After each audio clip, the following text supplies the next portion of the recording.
പതംഗങ്ങളെത്തി. പുസ്തകപ്പൂക്കളിൽ തേൻ കുടിക്കാനായി ചിത്രപതംഗങ്ങളെത്തി. ഉത്സാഹമോടെ പറന്നു പറന്നവർ ഉത്സവം കൂടുവാനെത്തി.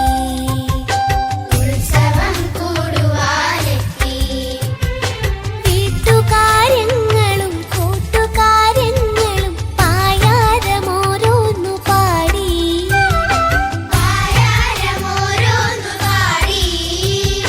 പുസ്തകപ്പൂക്കളിൽ പൂപ്പാറ്റകൾ വന്ന് മുത്തം കൊടുക്കുന്ന കാലമെത്തി.